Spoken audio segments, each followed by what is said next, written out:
the remix.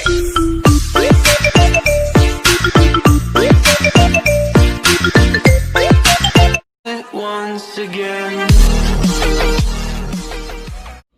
Jadi baik, di sini saya akan menjelaskan tentang pasar monopoli, di mana pasar monopoli adalah suatu bentuk pasar yang hanya memiliki satu penjual atau produsen dengan banyak pembeli.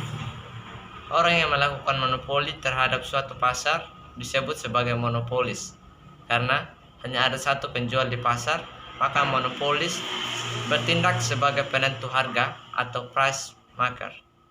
Monopolis dapat menentukan harga dengan cara menambah atau mengurangi jumlah barang yang disediakan di pasar.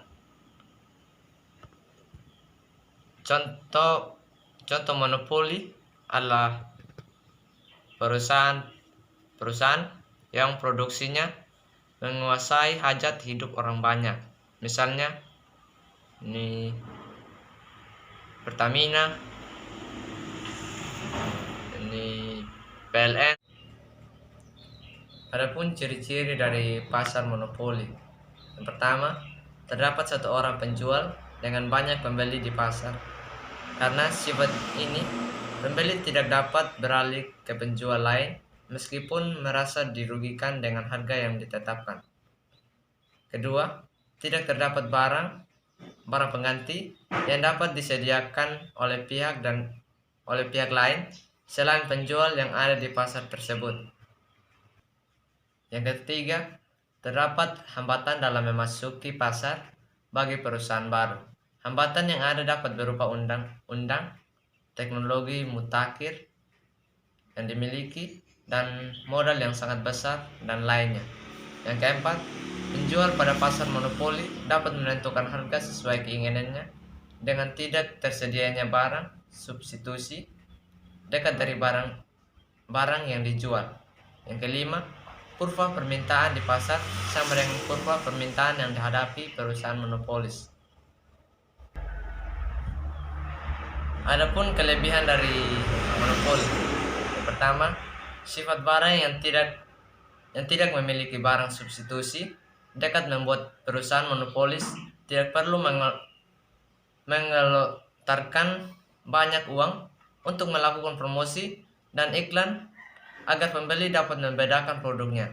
Yang kedua, pada monopoli secara alamiah, tambahan penjual justru akan membuat produksi tidak dapat mencapai skala ekonomi, sehingga monopoli justru akan meningkatkan efisien dalam berproduksi. Yang ketiga, dengan monopoli, pemerintah dapat menjaga sumber daya alam yang penting bagi masyarakat. Dan yang keempat, melindungi hak kekayaan individu sehingga semakin mendorong dilakukannya inovasi. Selanjutnya, ada kekurangan dari pasar monopoli.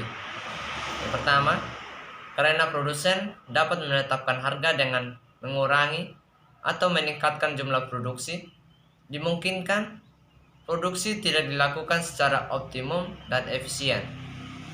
Yang kedua, pembeli tidak dapat berpindah ke penjual lain meskipun harga yang ditetapkan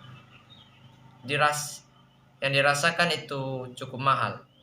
Yang ketiga, keuntungan terpusat di produsen karena konsumen tidak memiliki pihak selain membeli dari produsen tersebut untuk memenuhi kebutuhannya. Sekian pemaparan materi saya tentang pasar monopoli. Terima kasih.